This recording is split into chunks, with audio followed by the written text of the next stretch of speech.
네, 지난 10월 30일 인천 남부 여중생이 이틀째 무단 결석 중이라는 담임 선생님의 신고를 받고 경찰이 집을 방문했습니다.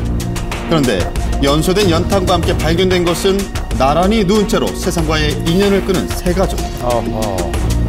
이게 웬일인가요? 네, 대체 이 가족에게 무슨 일이 있었던 것일까요?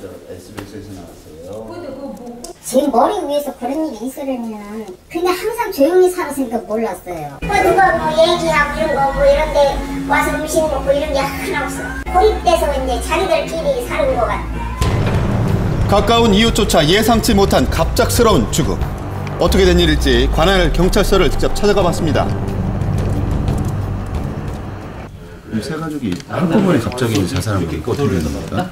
네, 먼저 저희 추정은 엄마하고 딸이 그 시도를 했었고 그 모습을 나중에 아버지가 발견하고 따라서 한 것 같거든요. 아니 뭐 어떤 상황이었길래 이렇게 이런 극한 상황까지 가게 된 겁니까? 그래서 유서상은 일단 그런 힘들어했던 거 지금 현재 다 나와 있는 것처럼 마이너스 통장 이야기도 나오는 부분이고. 네, 먼저 극단적인 선택을 한 것은 아내와 딸이었습니다.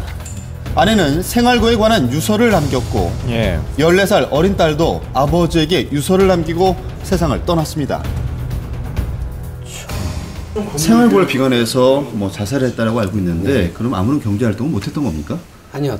지금 사망 직전까지 아버지는 회사에서 회사 생활을 했고 월급을 받고 생활을 했습니다. 왜 그랬을까요? 네, 이 사망 직전까지 회사를 다녔다는 남편. 그와 함께 2년여간 근무했다는 동료의 이야기를 들어봤는데요. 어떤 한계까지 갔길래 이런 선택을 했을까 이거였다는 거거든요. 그럼 저희도 아무것도 모르겠어요. 그 전날까지만 해도 같이 웃고 즐기면서 아무 이상 없이 봤거든요. 정말 밝아요.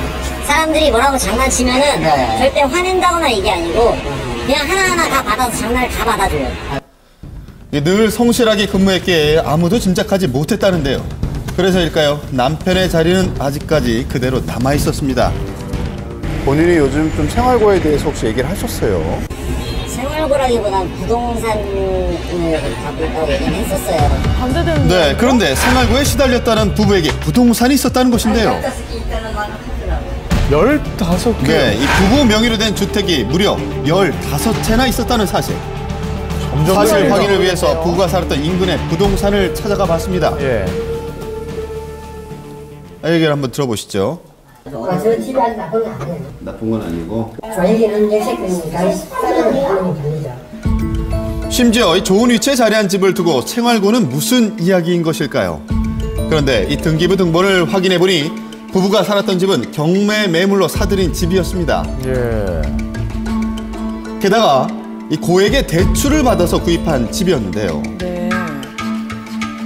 그런데 이런 집들 서울과 인천에만 부부 명의로 된 집이 무려 15채. 다른 건물의 상황은 어떨까 직접 살펴봤습니다. 2008년도에 구입한 원룸 역시 경매를 통해 구입을 했는데요. 자, 마찬가지로 이 고액의 대출이 포함되어 있었습니다. 대출을 많이 이 대출을 받아 건물을 사는 식으로 반복한 투자 방식이었던 것으로 보이는데요. 그러니까 자기가 대표적인 하우스 투어다 이런 식으로 얘기했는데 하우스 투어?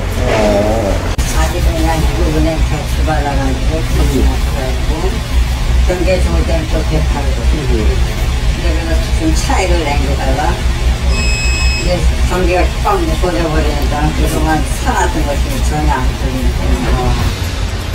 네, 대출금으로 경매주택을 구입하고 하지만 이전에 매입한 주택은 팔지 못한 채로 또다시 주택을 담보로 대출을 받은 것인데요.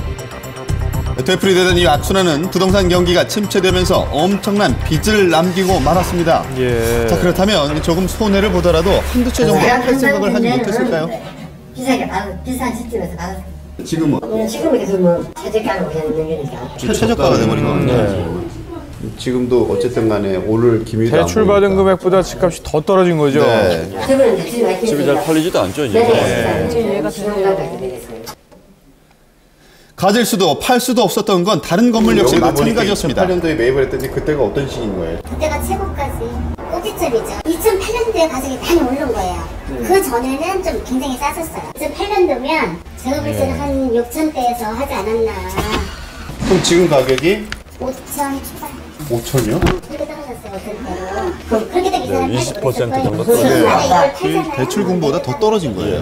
토해내야 돼. 용산. 명의만장의 집이네요. 네, 가족과 함께 행복하게 살고 싶었던 꿈이 부동산 경매에 덫에 빠진 안타까운 사건인데요. 참이도 좀 보고 그랬었단 말이에요. 저희가 좋았었던.